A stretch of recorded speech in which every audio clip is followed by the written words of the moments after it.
Hello, everyone. Good morning, good afternoon, good evening, wherever you are, whatever your time zone. Welcome. This is Digital Transformation Talk, and I'm your host, Kevin Crane. Welcome to the show.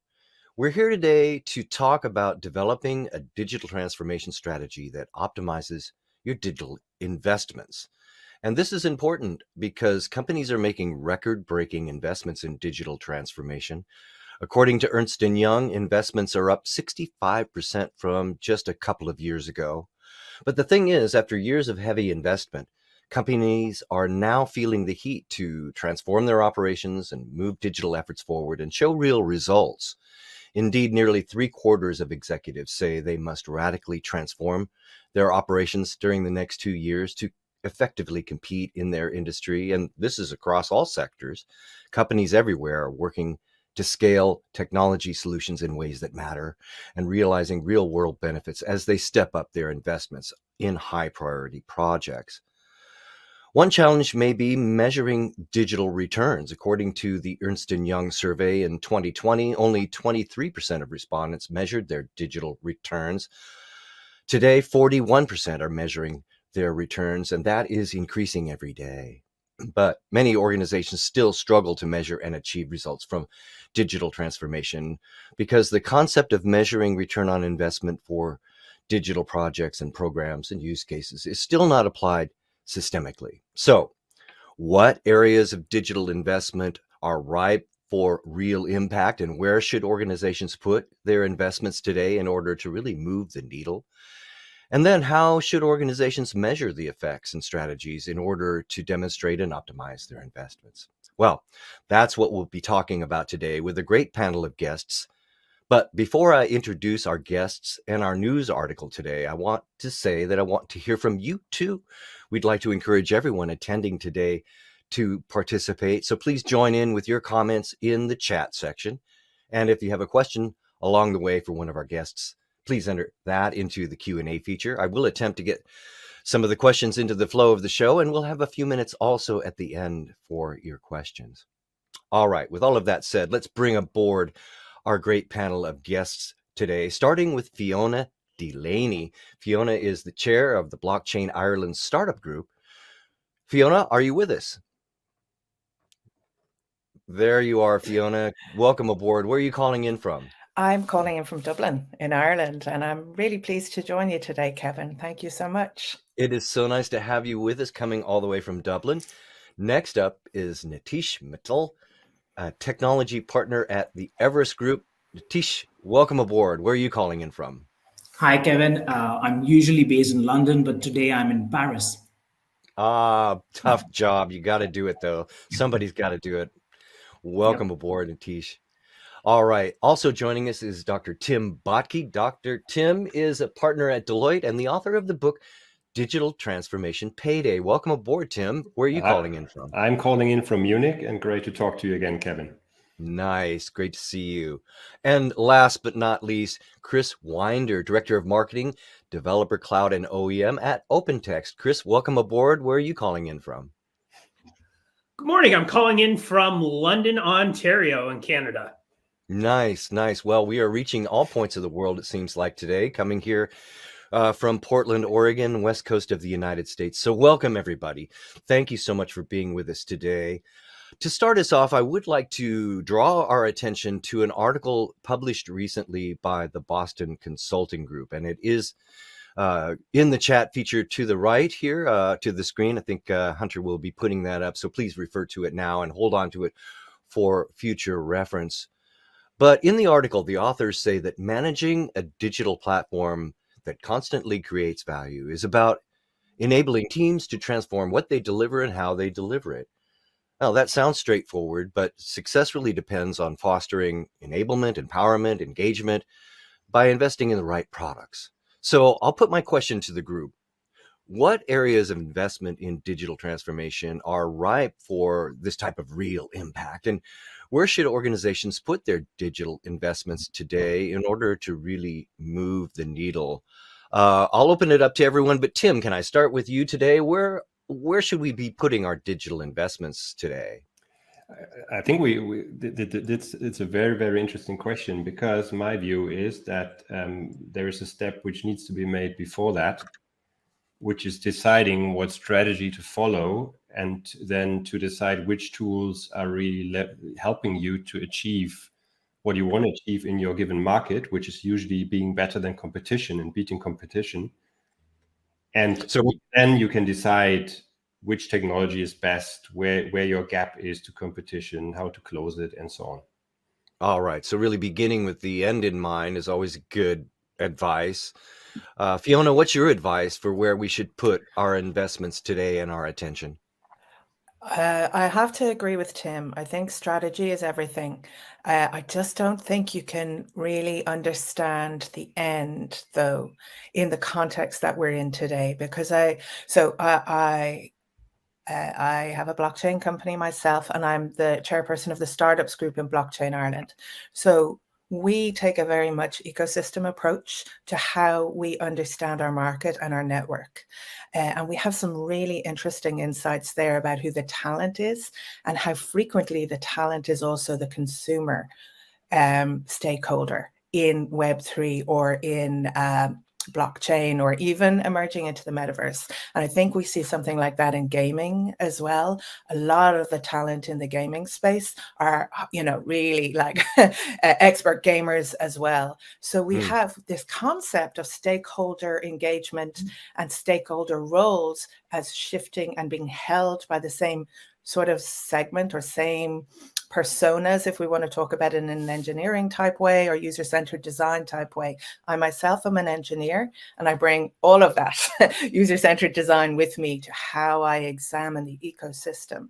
And I think what we need is a strategy for open innovation in an ecosystem context that is not fragile, but is robust and flexible, that the strategy can emerge together.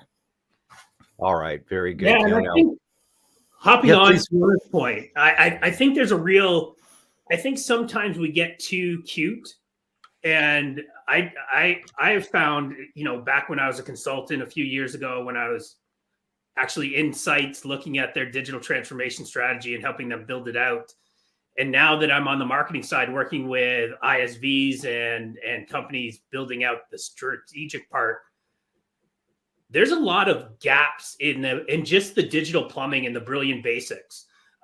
We spend so much time looking at the big picture and talking about how exciting it would be to do these things way down there, that we forget that if you have a horrible path, muddy path to begin with, that road's not going to be gold. You're just going to continue to go and recreate with different technologies the same issues you had before. So again, going back to the strategy and thinking beyond just kind of how do I get two people to get onto my new platform, it's about how does that platform, to Tim's point, how does that platform now make us better as a company, and how do I articulate that back to the people who are going to have to change? Because if they're not willing to change, you're going to lose. I think that's an important point. You really need to have that impact that makes a difference. Natish, you've been patient. What about your thoughts on where we should be putting our efforts and our investments today? Absolutely. Thanks, Kevin. And, as much as I want to disagree with my co-panelists, I think there's a lot of consensus today. I'll just pick off one thing that Chris said, which is around, expectations and what we do with it and how do you articulate it. I think when it comes to articulation, I'm a great fan of looking at the right data. So for instance, when you have the right strategy, but then we often say you get what you inspect, not what you expect. So are you measuring the right metrics?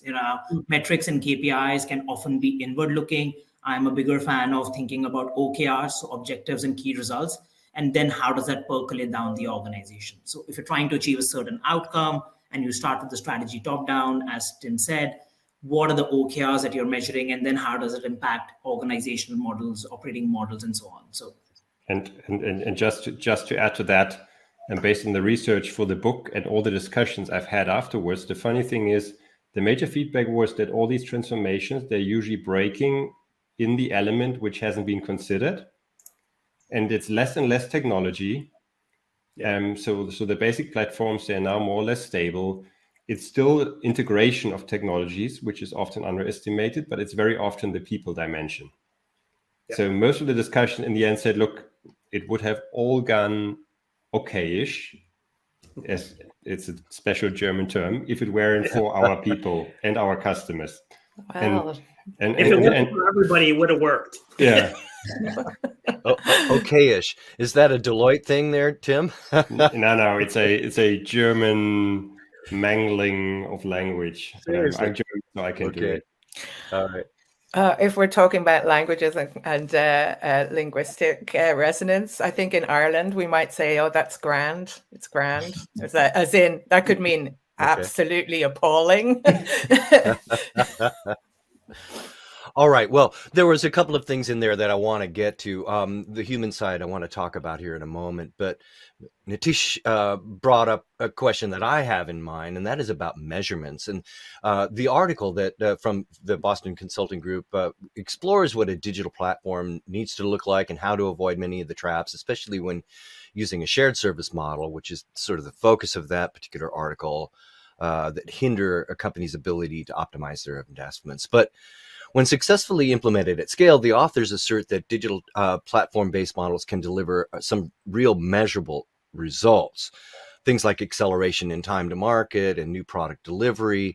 They can reduce development costs and so forth. These are all great measurement goals. So my next question to the group is, how should organizations measure their efforts and strategies in order to demonstrate a return and ultimately optimize their investments? Nitish, you brought the subject up. What do you think about the measurement aspect of success? Absolutely. So Kevin, as we think about measurement, I think there are 2 or 3 dimensions that become critical to understand. I think the first one, at the risk of sounding like a broken record, is, are we measuring the right data points, right? Often there's a lot of information relay that's happening within large organizations, but not all of it is linked to the organization's strategic goals, right? And the organization's the strategic goals need to be really, really simple, right? Often it's a mix of, we are trying to grow, we are trying to be more productive, we are trying to create now a purpose-led firm and be more secure, right? So how do we make sure we can align it to those 2 or 3 objectives?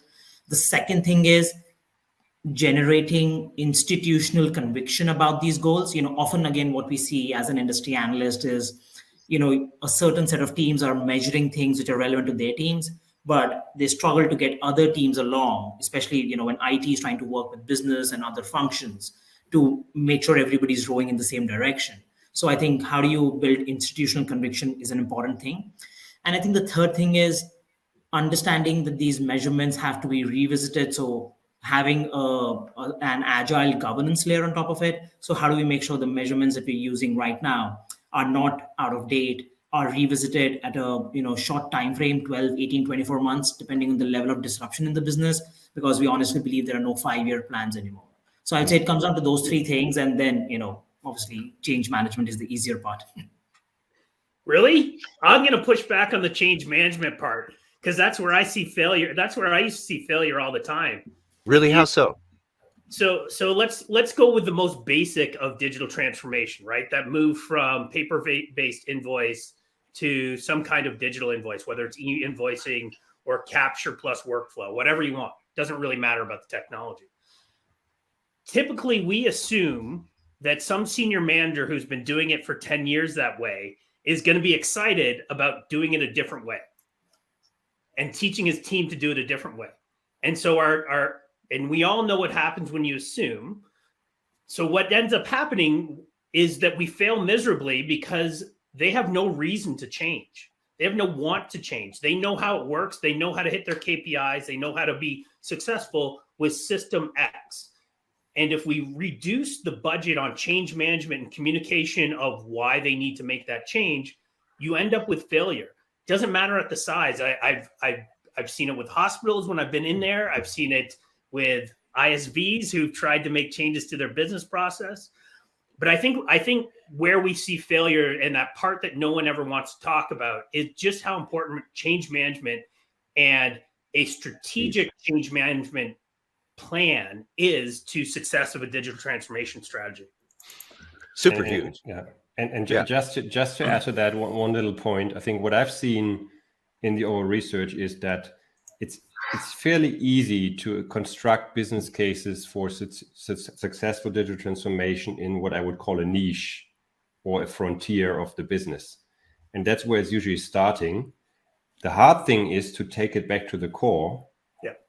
And to make the CFO actually see it in his P&L at some point in time, because all these great technologies have business cases. If you do it, if you know how to do it, 10 months, you can easily do it, construct a case, but then you cannot scale it because the scaling is the hard thing. And then my definition of what you need to measure is actually how you increase the value of the company by what you do. And that's much harder than as a next step. Yeah, that's so interesting because I see it, so comparing myself to the rest of these guys, I'm like right out on the frontier, like completely satellite, right? Let me report back from the edge here. So on the basis that that's where I'm reporting back from. And so in a number of different facets, whether it's in, shall we say, DeFi or very crypto kind of contexts for blockchain, or whether it's my own company is engaged in agri-food and agri-tech. So we're in Europe. So it's basically a compliance tech kind of play, but it's a multi-party system, of course, because the agri-food system is de facto multi-party. The type of things that we're looking at reporting on are environmental impact. And those measures aren't even known yet. So what we are engaged in is an ecosystem innovation. We are perfectly happy if people who are not sufficiently early adoptive to engage with us and the scientists and everybody else. And if they want to just sit back, sit this one out, it's perfectly fine. But we have built IT infrastructure platforms that facilitate that ecosystem dynamic. And this is the kind of way we approach it, particularly in the agri-food sector, is like lifelong learning, along with content sharing, new types of knowledge sharing, and field data capture and validating that, like really the creation of virtual assets on farms. We haven't built the marketplace yet, and it's quite early, but that's obviously what we're trying to do. Like blockchains basically reflect the past. Maybe AI speculates on the future or predicts the future, we could say, but we're capturing what happened in the past to create value in the internet of value. If Web3 is like that, so that ecosystem viewpoint where innovation happens together with the market is a very interesting way to look at it. And I think larger companies, like thousands of employees, could start to look at that change management process in that sort of team or sales-based way, where it's kind of okay if someone sits this one out and see what happens over there. You just need a critical mass in a bounded context. All right. Well, let's talk about the change management aspect of it, the human part of it. We are here with Fiona Delaney, Natish Mittal, Tim Botke, and Chris Winder. If you have any questions or comments for our guests today, please feel free to enter them into the Q&A and chat feature, and we'll get to them as we go. But enhancing our efforts requires the human part of digital transformation. And so let's go to our first discussion point that really kind of gets to that today, Joe, and that is enhancing human-centric digital transformation through a robust internal communications effort, a user-centric design effort. This is a more difficult. I mean, it's easy to get our hands around the technologies. It's a little more difficult to get our hands around the change management, the sponsorship, the human parts of it. Now, Chris, you were talking as we were preparing for the show about the concept of partners as developers. Can you tell us a little bit more about your thoughts there? Yeah. So I think Kevin, to your point around the idea that the change management and the user-based design is really important, we found as a large company, we're global, boots on the ground is really important. Articulating that and being able to look at a problem that a user has and being able to say, okay, your problem isn't that you don't like doing it. It's that you have to do cut and paste from here, and then you put it into here, and then you go over here, and then you get to hit the button. So our digital transformation now took you 10 steps. But you don't get that as a large vendor. You don't get that in a large consulting, forum where we're virtual. You get that in the one-on-one. You get that with somebody who sits with them, takes the time to understand what they do as a job in the context of who they work with. So we've gone with the strategy that taking our partners, endorsing them and embracing them as the agents of change for our customers is the best move for us as a large company, because we can't be on site with everybody. But that intimate relationship is the key part, because to Tim's point earlier, if you don't have the right integrations, your digital transformation, all that change management you do and all that value you put into that new platform that Fiona created for you, if you can't connect the blockchain to wherever your whole company works, if you have more than 10 people, you're not going to get there, right? So you need somebody who can be that agent of change, who can look at that new thing, look at that old thing, and understand, how do I make them touch? Is it an API? Is it a full-blown new platform that connects them? Is it just somebody's going to have to hit cut and paste and hit an email? So that was a really important part of our ability to move forward with some of the concepts we've been doing in digital transformation. We are getting some comments today. William says, I totally agree with the notion that of the challenges of change management. Alex is saying a workplace culture is essential to successfully transform your digital enterprise. Culture should always come first before technology. I completely agree with that. I think that's difficult, though. From a C-suite point of view, I think that might be great to think of and harder to do. Tim, your book is Digital Transformation Payday. What do you have to say about this linkage between an internal communication program and leadership and the adoption of new technologies and the embracement of new technologies by people that actually do the work? I think what the research has shown, but even more importantly now, the dozens of executive discussions I've had based on the book, I think the danger always is to say this is the element which makes or breaks a transformation, because I believe it's neither culture, it's also not technology, it's also not people, it's also not strategy. As I said at the beginning, I think the one common theme in all my discussions was, as I said, it's breaking in the element you forgot, not in the element which you put very high on the altar of saying that's going to fix it. And that's always happening. And you see that every day, that the one element you underestimate is the one which is hitting you. Yeah, the way I describe that is, I call it blind spots. And you see it all the time. It doesn't matter if you've got a small company or a big company, that when you're in tech people, and I say this myself as a techie, we're the worst people to design systems for at scale. We understand too much about how the system works, how it's built, and our own expectations to really decouple that. So it has to be a collaborative process. And most of us understand that. Anybody working in the business understands that. But when we come to sitting down in the meetings and we've got business and tech, we've got budget lines, we've got personalities, we've got our bonuses to think about, the words we say don't even mean the same thing. Yes. We speak English, and business, a business requirement is not the same thing. When I'm talking about technical requirements, it's not the same thing. And we're blind to how much we don't understand each other. I think one of the best things that ever happened was globalization of teams and remoteness of teams, because the difference in languages actually forced us to stop assuming so much that we understand each other. And it makes us step back and say, this is what I understand by what you said. Is that quite what you meant? And even that simple thing drives home that culture or society is not an aspect. It's actually the context. Digital transformation happens in society and culture. They're not. It's not just an aspect. It's actually the context. Yep. Nitish, what's your take on all of this?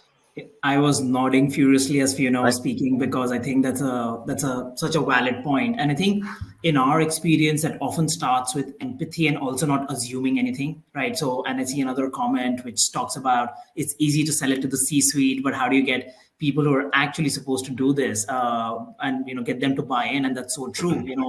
I was reflecting on an engagement we did with a large European biopharma last year, and they were trying to take a clinical modernization platform, so a platform-based approach to how they develop drugs. Now, when we did the initial modeling, we realized that eventual rollout is going to impact 10,000 users, which is no small number. So it was easy for them to get that ratified in the boardroom, but the painful and long process to understand what the journey would look like, what are the milestones, how do we test this out, drip feed this in the organization, started by talking to the 15 departments that are going to be impacted by the rollout. And there were so many blind spots, as somebody said. There were so many things we hadn't thought about from a stakeholder perspective that came to light, which made us and which could ensure that we included that. And, that just took a more empathy-led approach in terms of the people who are going to be critical to the success of the platform. So I think, sometimes we assume a lot of things based on analogs, proxies, and other things. A lot of these situations can be unique. The last thing I'll also say is, and it might be contradictory to my first point, but it isn't, is not letting perfection be the enemy of good. I think we can boil the ocean, we can do so many things to make this right, but we will never have an answer which pleases everyone. How do you make sure you can get the main constituents, the stakeholders, to buy in and include their opinion by design, not as an afterthought? And what I see is here in this group, we have a lot of nodding and agreement. So, but I think we are not representative for what is happening in many corporates. Where, what do you mean by that? It's very simple. So first, real life often means that there are, 3 to 4 different system integrators in place, 5, 6, 7 different platform vendors, all with the greatest technologies on earth, all better than the other ones. An integration layer, middleware layers, which have been underestimated how difficult that would be. Everyone has a different definition of how projects should be run, what agile means, how squads are defined. Do you need squads? Do you need tribes? How do you measure them? And to get a common language from beginning to end into this program and talking about it, that's one of the major value drivers we've seen over time. Because at scale, and that's where I come from, I want to transform companies at a scale where it really makes a difference for stock market listed companies. It's never simple, and it's always very different cultures, different languages, and they all need to be aligned. Otherwise, everyone is running like chicken in different directions. And that's reality. All right. Yeah. All right. We are getting some comments and some chats coming in. Thank you, everyone, for your participation. We'll try to get to as much as we can here. And I wanted, Rebecca has this comment.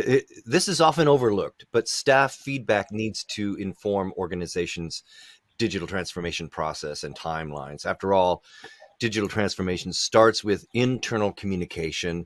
This is really what we were talking about. Staff feedback, I think folks can feel out of the loop. Process owners can sometimes feel out of the loop. They feel that they are out of touch with getting a seat at the table in terms of the real decision making. And I think that's a big gap that it isn't always addressed. In what ways can we address that and ensure that there's a proper sort of synergy between the folks that are the targets of change, doing the work, and the decision makers and visionaries of the organization that are trying to make transformation happen? I think it has to be in the project charter, right? It has to be, again, to the point we're kind of all making it has to be an iterative process. You can have that, initial vision piece, but somebody's going to be one for the pan. Somebody's going to be the first group in, and then that feedback has to be part of the iteration that goes out to the wider group, and then it goes out in groupings. I remember this one project we did with a regional hospital, and they had this recidivist group in their billing department who, surprise, really liked their process that they're already using. But they were the linchpin, right? You had the hospital side who was like, yeah, we need the new technology because, oh, by the way, our systems are running on DOS, and I can't update our DOS until you do this. So you get into these weird scenarios where you have to figure out what the recidivist needs. Do they just need a blue? Does it just need to look like a mainframe blue screen? Will they be happy? So you get into these iterative changes that are really important for going forward. And sometimes, like in that project, the reason I said blue screen is it was quite literally, there was this young man of 58 who had been doing it in a blue screen mainframe his whole life. He was the only one who knew how to do the systems. So we just took the brand new fancy screen and we made it blue, and he was happy. Yeah. Well, that's a really creative approach. I would not have been as simple. I would have just said, I'll pay you in tokens. Come on, my friend. All right. Incentives.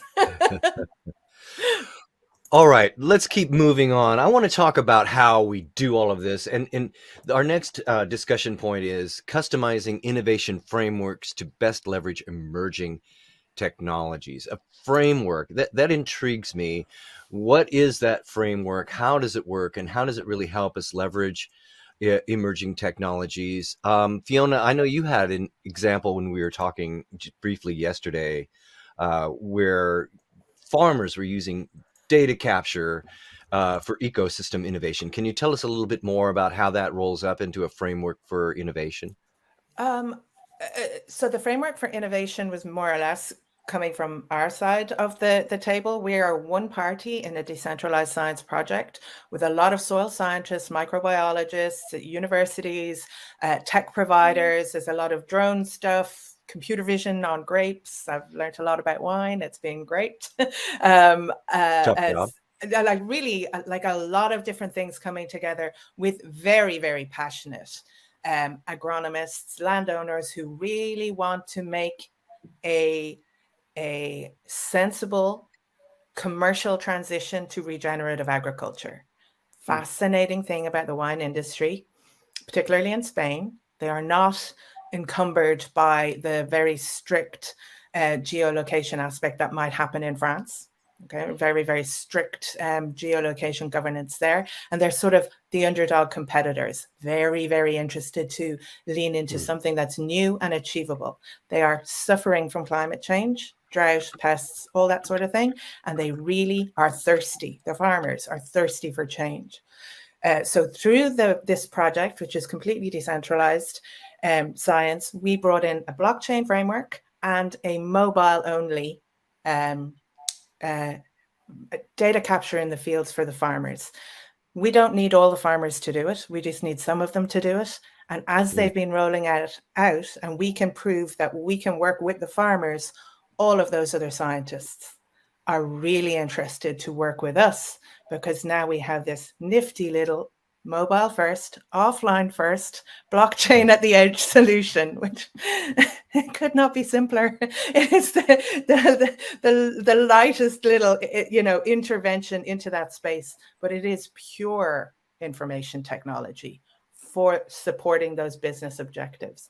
And we couldn't have done it without envisaging not this higher vision, but rather a framework where each participant, as a named stakeholder role, was able to participate and guide and continues to do so.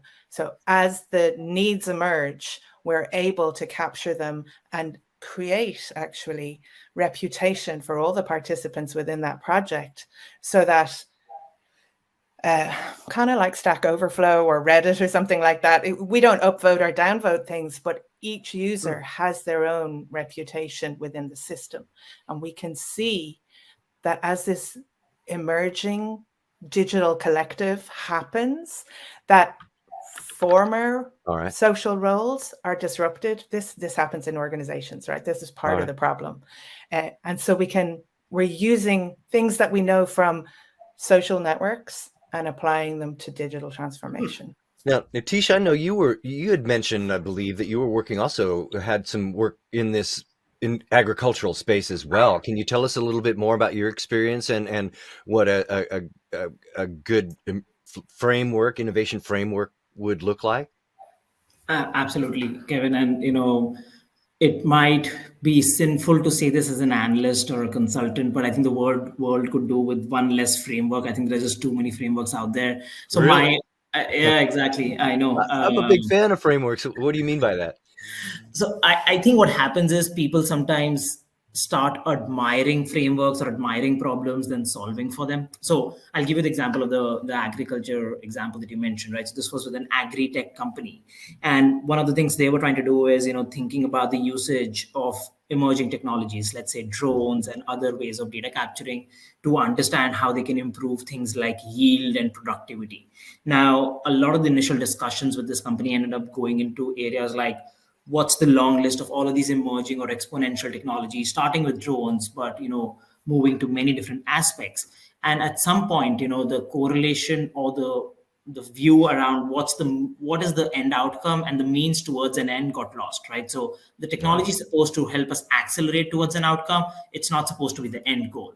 So again, you go back to the drawing board and say, if you think about the specific OKRs that this business really responsible for, improving agricultural yield and productivity, what are the specific technologies that can help you do that? So the framework is simple. I think sometimes we overcomplicate it, or people have a tendency to do it. So, I'm a great believer of keeping it simple and then going back to those basic objectives and seeing what helps us accelerate versus the other way around. Because otherwise, a lot of organizations end up playing digital buzzword bingo, which is, the emerging technologies become the thing that we're fascinated by, and not necessarily where they're leading us towards. All right. Well, all of this is leading me to bring our attention to our third point today, and that is harnessing distributed innovation to capture economic value in open systems. Distributed innovation. I'm quite sure if I understand exactly what that is. Tim, you talked about this yesterday when we were talking briefly, that it's not just about the frontier of your business. Tell me more about what you meant by that. So I think, as we said yesterday, there are different spheres of corporates I see. So one which is called the frontier. I think that's where Fiona, as you said, that's where you're happily innovating and doing great stuff.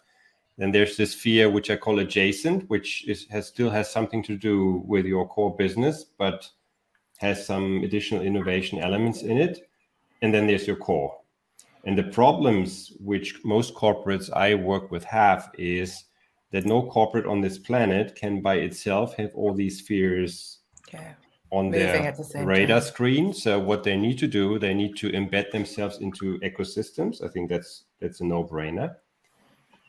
The other problem is, once they've decided to go into the ecosystem, they can just put venture invest, and then they win or lose, as in every venture invest. Or they do something where they say, from the day one, I design it in a way that I get this innovation into the core of my business. And that's the hard thing. And we've seen many of these fail because you just cannot build up a team all by yourself to do all the innovation. It's impossible. You need the ecosystem. Mm-hmm. Once you have it, you need to make sure that actually you increase the value of your company by interacting with this ecosystem. And that's where currently most of the work has to be done. Now, Chris, what's your experience? You're working with cloud and OEM partners. What's your experience and advice when it comes to this idea of distributed innovation? Yeah, I think candidly, this was a new venture for OpenText. We'd never taken this route before we built this program 3 years ago. And I think one of the things that we found is that as a large, slower moving corporate, we're conservative by design, right? To Tim's point, we have an information core that needs to be rock solid. Yeah. We have a core set of principles of business, things that cannot change overnight. They need to stay rock solid. But we need the innovation. So we thought the best way to do that would be to expose a certain amount of our stuff to people who want to make changes. So working with the Fionas of the world and saying, we have this little cool thing and it does X, Y, and Z. What would you do if we gave it to you and you wanted to bring your technology? What would that new thing be? And so we run it very much as a, not necessarily, to Tim's point, an investment fund, but a embracing partners of change and agents of change and then promoting them. That's kind of why my program lives within marketing, because we know if we're going to be successful, we need to figure out who's going to take our technology and blow our minds with it. And that's kind of That's my pitch to every ISV I talk to. I think even so absolutely with technology, we have to have really strong core. You can't just be inventing stuff at the edge all the time. Like that core has to be rock solid, and that's what people require of us, right? All right. But what we can really, I think what we all have in common is that what we see in the near future of business is that it's digital, it happens in society, and the quality of our partnerships All right. are that the pathway to scale and to market reach. All right, we are here. We are here today. Excuse me, Fiona. We are here today with Fiona Delaney, Nitish Mittal, and Tim Botke and Chris Winder. And if you have questions for our panel today, we have just a few minutes left in our session today. Please feel free to enter that into the Q&A feature, and we'll try to get it in the time that we have remaining. Folks, we do have some questions coming in. Rebecca, thank you, Rebecca, for this question. What are the must-haves or fundamentals that every good digital transformation framework should contain? Excellent question. Is it better to have several digital transformation frameworks in place each time a new form of technology happens, or should there be a one-size-fits-all? I'll put it out to anyone here in the group, and just we're all not nodding. There's like 4 frameworks that I use, and maturity modeling is the first one, and that's got to be like, how many years old is that? I just whittle it down in time. You know, if maturity modeling, like in my space, if nothing can possibly be around for longer than 7 years. In banking, if software is not around or for more than 7 years, they're having a panic attack. So you have to fit it to your market. Look at what's important, context, and then domain, like the tech domain. What are the core pieces there? And communication. Put as much as you can into communicating across your stakeholder boundaries. They can be internally, they need to be externally as well. This one coming in from William. William asks, in digital transformation projects that start with capture, we go through a process of consolidating platforms, rationalizing taxonomy, streamlining releases, and creating reconciliation routines to make certain what we sent got in the receiving system. So the question is, how much focus is spent on data normalization and correction in the downstream repositories with respect to the legacy data? Whew, William, we could spend an hour on that alone. Anyone have a comment for William on that? Not enough. In the weeds there, William. Oh yeah, the capture question, that was how I broke into tech. I started off as a scientist. I'm a geneticist by trade, and OCR and ETL were tools that we had to build and use. I think that is a whole, to your point, Kevin, I think it's a whole topic in and of itself, but I think it's also always underestimated how important it is, because everybody always starts off, that's too hard. Let's just start with net new, not realizing that they can't just throw away all their old partnerships and all their old data. Nothing starts net new. If you existed more than a year ago, there's nothing net new about you ever. All right. Very good. We are here with Fiona Delaney, Nitish Mittal, Tim Botke, and Chris Winder. Folks, it has been a great discussion today. In just the 2 or 3 minutes that we have left, I would like to ask each of you to provide us with one quick action item that we can use to take advantage of your ideas and advice today. Fiona, I'll start with you. Just 60 seconds. What's your tip for us and action item for us today? I think treat your talent as an ecosystem. Leverage their knowledge and resources and the fact that they are also probably part of your consumer base. Leverage that knowledge, accredit them with that knowledge, and involve them in whatever way you can in communicating across those boundaries. All right. Nitish, what's your action item for us today? Yeah, I think going back to the point we started with, which is a platform-based approach on digital platforms, my advice is think platforms, not products. So take a Lego block, composable, modular approach to repurpose things that exist. We don't need to reinvent the wheel. There are lots of accelerators, frameworks to make our jobs easier so that we can, paint the picture we want and not get just enamored by the technology itself. All right, very good. Tim, what is your action item for us today? Mine is very simple.